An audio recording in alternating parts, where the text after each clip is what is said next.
What's up, YouTube? Team Movies here. Now, here is my throwback segment where I talk about the films that turns 10, 20, and 30 this week. Alright, film celebrating its 10th anniversary. Wow. We, of course, oh boy, got the not so great Will Smith movie, After Earth. Now, After Earth, this stars Will Smith and his son, Jen Smith, and for his father and son Cypher and Kata Ray, I can never pronounce the kid's name, who finds himself crash landing on an abandoned Earth when Cypher, not to be confused with Charlize Theron's Fast and Furious character name, by the way, gets injured from the crash. Kata must travel across the wild environment in search of a backup begin to fire a distress signal while having to defend himself from the highly involved animals as well as extraterrestrial creatures that detects its prey by smelling fear. Oh boy! Now, if you guys don't know, this movie was directed by M. Night Shyamalan, who at the time, obviously M. Night Shyamalan directed classic movies before, like obviously Sixth Sense, Unbreakable, but seems like throughout the late like 2000 and early 2010s, his career sort of struggled. Of course, this was his follow up to the abysmal Last Airbender film. I mean, lots of people were not really a fan of M. Night Shyamalan because of Last Airbender, and after like Last Airbender came out, lots of people really couldn't stand M. Night Shyamalan anymore. And so when the trailers for this film got released, I kid you not, they did not even show M. Night Shyamalan's name in the trailer. They did not say from the director of like Sixth Sense. They did not say from director M. Night Shyamalan. None of that, because of course he did Last Airbender about 3 years beforehand, and that movie was terrible. But yeah, not many people were really thrilled with him. So I'm glad he really came back with what you call The Visit, which of course got released like um pretty much 14, 15, 16, about 4 years after Earth. Not no pun intended. And I was actually looking forward for this film. You had Will Smith reteaming with Jan Smith, who of course last time they did a movie together was Pursuit of Happiness. That was terrific. And of course, I was not really too thrilled with M. Night Shyamalan myself, but I was still interested because I thought the trailers looked decent. But holy cow, this movie is abysmal. For one, it was a complete flop at the time. Let me. After box office, it made about 243.8 million. Yeah, it did not do so great in the box office. I mean, it came out in a weird month. It was coming out the same month as Iron Man 3, Star Trek Into Darkness, Fast and Furious 6, and all. So it had some stiff competition, but yeah, and the movie was expensive to make too. So, and it was also M. Night Shyamalan's like first major foray into the sci-fi genre. So yeah, but After Earth was not a great one. All right. Also turning 10, we got the magician film Now You See Me. Now You See Me was directed by Louis Leterrier, who of course just directed Fast X just recent. And of course he gave us like Clash of the Titans, the Transporter movies, and all. Louis Leterrier is a really terrific director, and Now You See Me is maybe one of his better films he's done. Of course, features the likes of Jesse Eisenberg, Mark Ruffalo, Isaac Fisher, Melanie Laurent, Morgan Freeman, Woody Harrelson, Micah Caine, Common, Dave Franco, and the plot follows like an FBI agent and an Interpol detective who tracks and attempts to bring it to justice a team of magicians to pull off bank heists and robberies during performances and reward their audiences with the money here. And this movie is really good. The magician stuff is really decent. I like the heist scenes. Isaac Fisher was terrific in this. Seeing like Jesse Eisenberg and Woody Harrelson reunite after Zombieland was really cool. Unfortunately, they did do a sequel about about 3 years after, and that was I'll probably talk about that maybe during my throwback segment 2026, I guess. But yeah, the sequel was not good. But the first film was much better than I had any intention of being. Because I remember when this movie was like first announced, I'm like, okay, magician heist movie sounds pretty dumb. but I enjoyed it. I had a fun time with it. I thought the cast of characters was decent. Really good film, you guys haven't seen it. And of course, they are doing a third one for some reason, which I don't understand why, but all right. Also, turning 10, we got a movie that probably not many people saw called The Kings of Summer. Now, The Kings of Summer is a coming of age story where, frustrated with their overbearing and dysfunctional parents, three children carry out a plan to leave their families behind, to build a house in the woods, and live off the land, taking their destiny into their own hands. Now, the three leads is played by Nick Robinson, who will go on to star in Jurassic World, Love Simon, and all. You got Moses Aris, who you might remember from Hannah Montana fame. And you also have Gabriel Basso, who's in that really hit show, The Night Agent. That's on, is it called The Night Agent? I think that's what it's called. That's on Netflix. You also have some other really cool cast stars like Aaron Morty, who right now is big with The Boys, Nick Offerman, Alison Brie, Camille Nanjiani, Lily Reinhart, who of course right now is best known for playing Betty on Riverdale, Austin Abrams, who is of course who was just on Euphoria. So lots of really up and comer stars who are a little bigger now than they were when this movie got released. But Kings of Summer is terrific. For one, it's directed by Jordan Vogt Roberts, who will go on to direct Kong Skull Island, which was pretty good. I believe he's doing Metal Gear Solid, if I'm not mistaken. I don't know if that's still on the table for him or not. But Kings of Summer is a terrific film. It's really great. A really nice coming-of-age film. Definitely feels like those classic John Hughes 80s teen films and everything. It's terrific, if you guys haven't seen that. All right. Now, oh my God. The ones that stands out to me most here are the 20-year ones. Maybe the best out of the 20 years one here. First up, I cannot believe this is 20 years old. Finding Nemo. It wraps my head around that this is 20 years old. 20 years old, we went under the sea with, I don't know why I just said under the sea. Maybe I just have Little Mermaid in my head. I don't know. But 20 years ago, we went under the sea with Marlon and Ellen DeGeneres as Dory, Finding Nemo. Directed by Andrew Sen. I mean, Finding Nemo is terrific. Believe it or not, this was actually the first Pixar movie to win Best Animated Feature. You might not know this. I mean, of course, movies beforehand was, the DreamWorks film Shrek was the first anime film in general to win. I believe Spirit Away was the second. So yeah, this was actually the first Pixar movie to win Best Animated Feature at the Oscars. So cool fact there. And the voice talents, like you got obviously Ellen DeGeneres, who is a scene stealer as Dory. Albert Brooks, Alexander Gould. You got Willem Dafoe's in this. Oh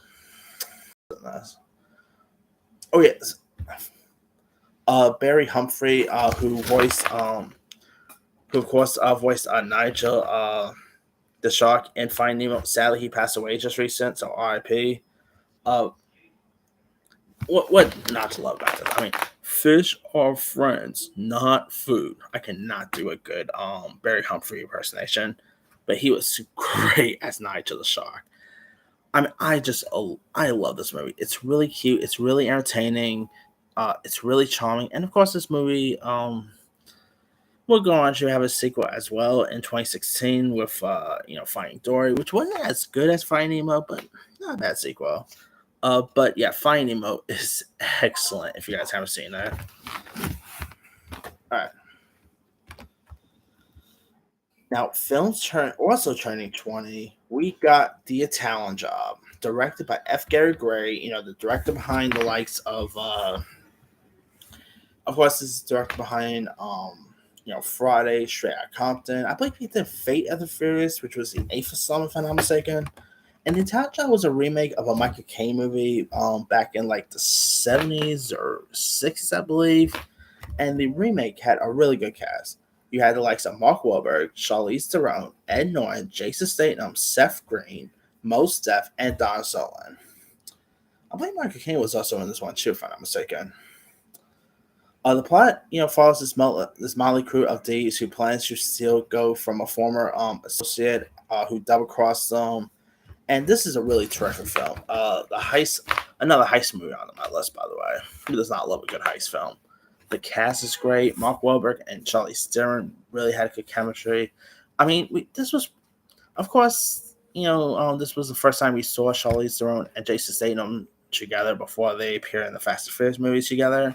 So if you really look at the Fast and Furious movies, are pretty much a talent job uh, reunion between Statham and Darren. So that's really cool.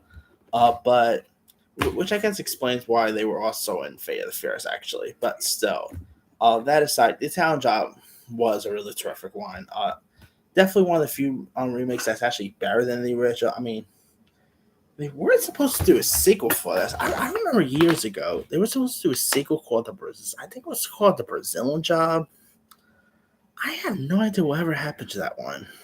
Joe Blow needs to do, like, if you guys don't know, the site Joe Blow, who does like these videos. I mean, I love Joe Blow. They are one of the best entertainment sites out there. But Joe Blow, they need to do something about where, like, because they always make videos of what happened to these unmade movies. Like they did one on, I believe, Spider-Man 4. They just did one with Ghostbusters 3.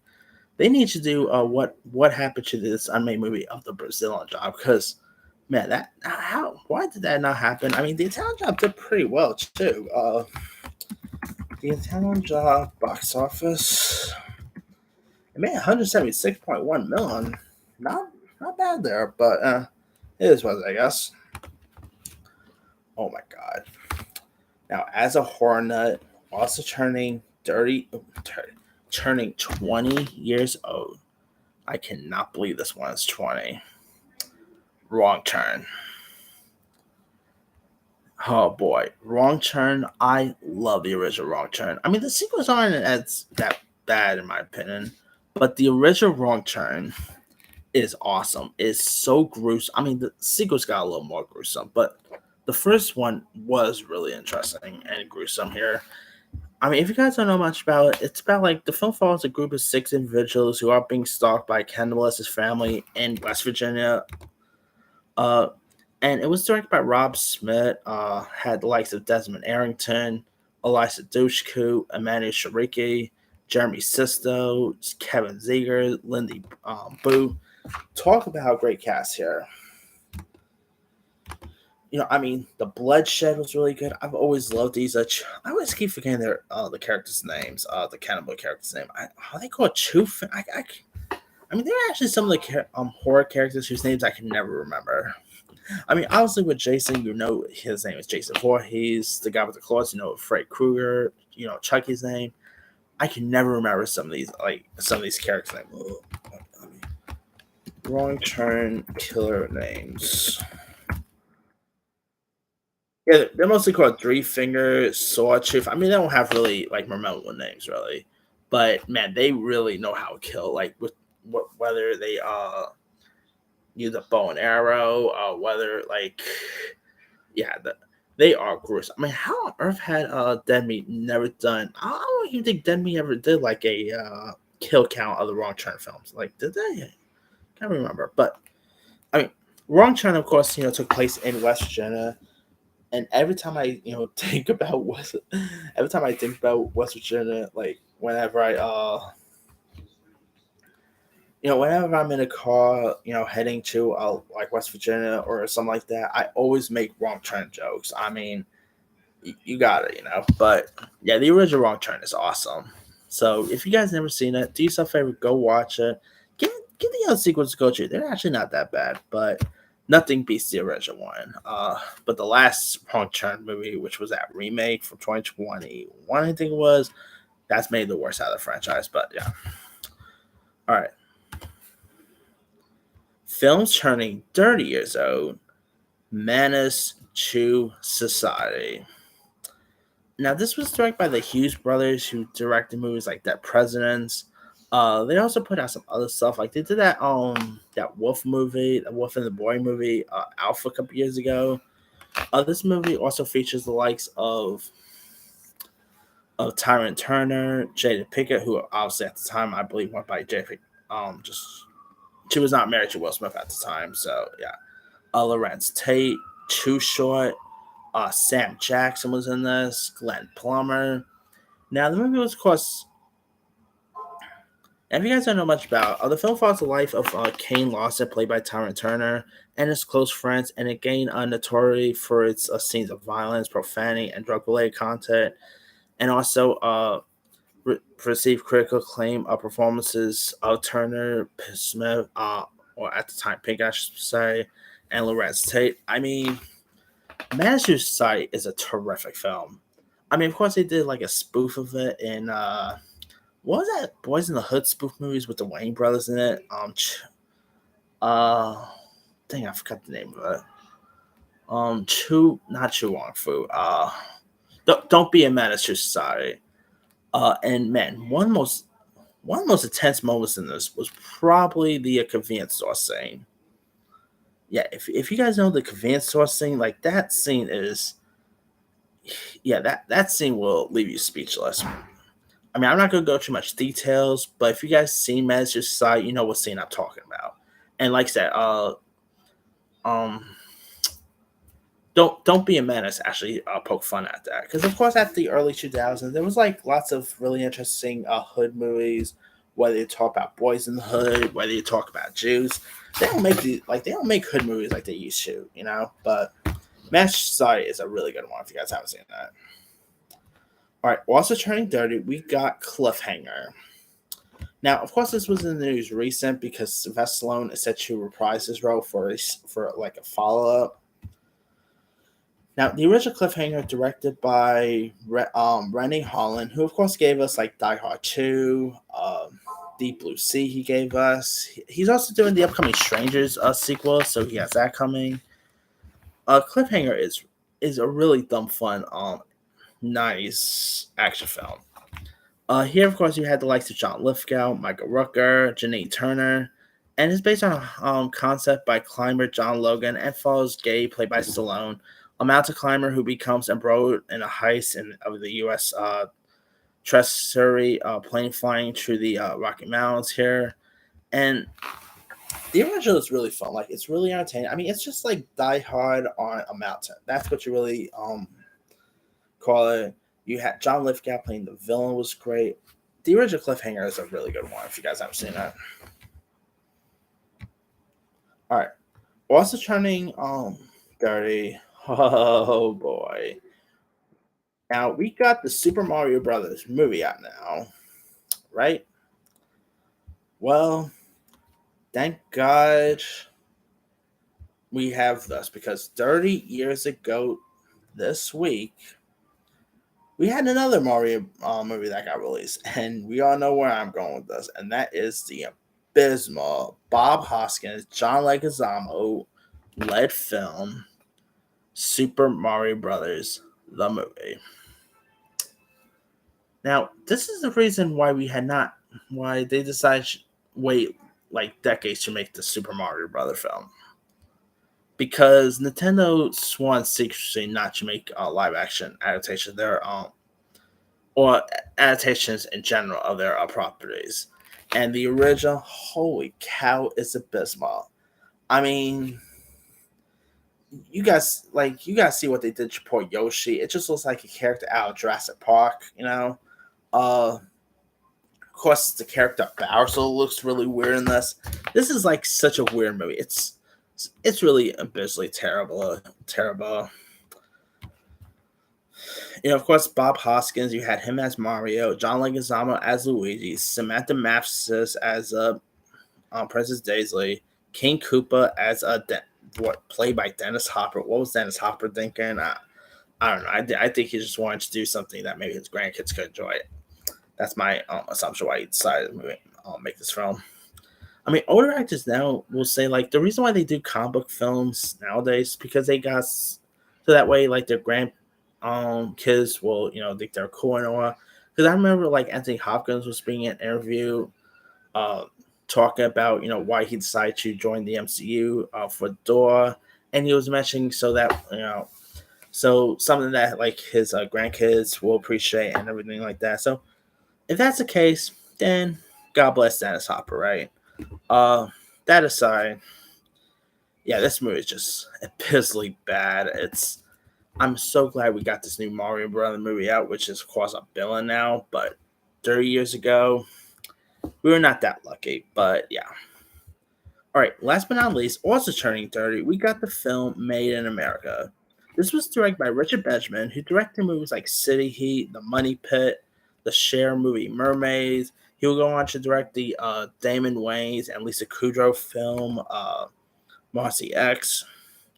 Now, this starred Whoopi Goldberg, Ted Danson, Neil Long, speaking of Will Smith, another Will Smith film on this list, by the way, Jennifer Tilly, Paul Rodriguez. It's like a hard tale about the daughter of a black queer woman who discovers that she is a product of artificial insemination, and that her natural father is a white used car salesman. So her mother is even more disturbed at her discovery and doesn't want like anything to do with him. So the girl still wants a father, and he quite likes the idea of having a daughter here. And this is actually not that good of a film. I mean, you have some good cast members. You had Will Smith, who was of course at the time. Really, it was Bad Boys that really put him as a movie career. But at the time, he only did like more smaller affairs like Made in America. He was also in that 6 Degrees of Separation movie. Because at the time, of course, obviously, he was coming off of a big successful TV show, which was Fresh Prince. So yeah, this was pretty much a young Will Smith here, and of course Neil Long and him both were in Fresh Prince at the time too.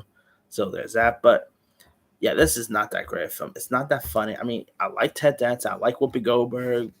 Will Smith at the time before he slapped Chris Rock was something, but yeah, Made in America just was not all that great in my opinion, and yeah, I cannot recommend that one. But that's pretty much it there. Let me leave to you guys. Which of these films stand out to you the most? To me, the 10-year one will probably be definitely not After Earth. Now You See Me was good, but the one that probably stands out to me the most there is actually The Kings of Summer. I know it's the smaller film on that list, but Kings of Summer is terrific, man. Really good coming of age film. All right, also the 20-year one. Either though I love Wrong Turn, A Talent Job's great. The one that stands out to me the most there will be Finding Nemo. And the 30-year one, the one that stands out to me the most here is probably Cliffhanger. I mean, Menace II Society is great. Definitely not Super Mario or Made in America. But Cliffhanger is such a fun film. So definitely there's that one. Anyway, drop comments below. Don't forget to like, subscribe, hit that bell for notification. This is Timmy signing out.